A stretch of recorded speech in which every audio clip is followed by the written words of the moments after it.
சட்ட திருத்த மசோதா 2026 ஒரு கொடூரமான மசோதா. முதல்ல அந்த மசோதாவை பற்றி நான் சொல்ல விரும்புகிறேன்.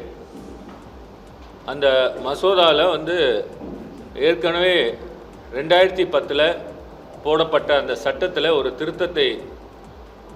பல திருத்தத்தை கொண்டு வருகிறார்கள்.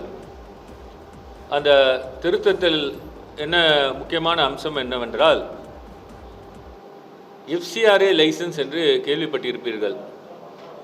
இந்த FCRA லைசன்ஸில் வெளிநாட்டிலிருந்து நிதி உதவி பெறும் நிறுவனங்கள் இந்த லைசன்ஸை ஒன்றிய அரசிடம் பெறுவார்கள். இந்த சட்டத்தின் மூலமாக கொடுக்கப்படும்.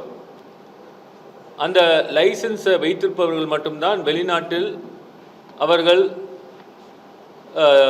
சில ஆர்கனைசேஷன் மூலமாக அந்த பணம் இந்தியாவில் இருக்கும் இந்த நிறுவனங்களுக்கு கிடைக்கும். அது அந்த FCRA லைசன்ஸ் இல்லாதவர்கள் பணம் பெற்றால் அது ஒரு சட்டப்படி குற்றமாகும். இந்த FCRA லைசன்ஸை அதை வைத்து பல நிறுவனங்கள், பெரும்பாலும் பார்த்திங்கன்னா ஒரு ஹெல்த் சைடில், இப்போ CMC வெள்ளூர் எடுத்துங்க, கிறிஸ்டியன் மெடிக்கல் காலேஜ் வெள்ளூர், அவங்க அந்த வெளிநாட்டு பங்களிப்பு அந்த மூலமாக மருத்துவமனைகள் கட்டியிருப்பார்கள். அதே போல் இந்தியாவில் பல்வேறு மாவட்டங்கள் பார்த்திங்கன்னா கல்வி நிறுவனங்கள், அதே போல் பள்ளிகள், அப்புறம் அதே போல் ஏஜ்டு ஹோம்ஸ், அதே போல் மனநலை காப்பகங்கள், இதெல்லாம் பார்த்திங்கன்னா இந்த வெளிநாட்டு பங்களிப்பு சட்டம் மூலமாக நிதி உதவி பெற்று இந்த FCRA லைசன்ஸ் மூலமாக இவர்கள் கட்டியிருப்பார்கள், இயங்கிக் கொண்டிருக்கின்றனர், இப்போவும் இயங்கிக் கொண்டிருக்கின்றனர். இதை தவிர இந்தியாவில் பார்த்திங்கன்னா தேவாலயங்கள், பல தேவாலயங்கள், அதே போல் மசூதிகள், அதுக்கு ஏற்றாற்போல் பார்த்திங்கன்னா இந்த ஜெயின்ஸ் அவங்களுடைய டெம்பிள், இதெல்லாம் ஒரு நிதி உதவி பெற்று அபிவிருத்தி செய்திருப்பார்கள். முழுமையாக அந்த சொத்துக்களை அவங்க வாங்கியிருக்க மாட்டாங்க, இல்லை அதை மொத்த நிதியை வைத்துக்கொண்டு அதை டெவலப் பண்ணியிருக்க மாட்டாங்க. ஆனால் ஏதாவது ஒரு தருவாயில் ஒரு நிதி பெற்று அவர்கள் அந்த சொத்தில் இன்வெஸ்ட் பண்ணியிருப்பாங்க. இப்போ இந்த திருத்த மசோதா என்ன சொல்கிறது என்றால், இந்த FCRA லைசன்ஸ் ரினியூ பண்ணலைன்னா, இல்லை FCRA லைசன்ஸ் கேன்சல் ஆகிடுச்சுன்னா, இல்லை FCRA லைசன்ஸ் ரிஜெக்ட் பண்ணால், அந்த சொத்துக்கள் முழுவதும் ஒன்றிய அரசுக்கு டெசிக்னேட்டட் அத்தாரிட்டி என்ற ஒரு அமைப்பு போய் சேர்ந்துவிடும் மறுகணமே. இப்போ இந்த மசோதா பாராளுமன்றத்தில் தாக்கல் செய்யப்பட்ட மசோதா, இது 2 அவையிலும் அதை பாஸ் பண்ணிட்டாங்கன்னா, அதை ஜனாதிபதி ஒப்புதல் பெற்றுவிட்டால் சட்டமாகிய அடுத்த கணமே இந்தியாவில் உள்ள பல நிறுவனங்களில் சொத்துக்கள் எல்லாமே ஒன்றிய அரசுக்கு போய்விடும். அது பெரும்பாலும் பார்த்திங்கன்னா கிறிஸ்துவர்கள், இஸ்லாமியர்கள், ஜெயினிசர்கள், இவர்களுடைய சொத்துக்கள் எல்லாமே போய்விடும்.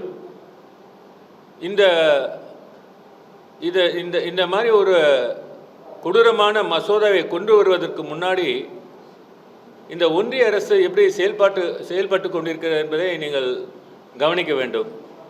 அதாவது கடந்த காலங்களிலே கிட்டத்தட்ட 20,700 FCRA லைசன்ஸை கேன்சல் பண்ணிட்டாங்க. 20,700 FCRA லைசன்ஸ் கேன்சல் பண்ணிட்டாங்க. அதனால் அந்த 20,700 உடைய அமைப்புகளுடைய சொத்துக்கள் எல்லாம் இன்றைக்கி ஒரு பெரிய டேஞ்சரஸ் சுச்சுவேஷனில் இருக்கிறது.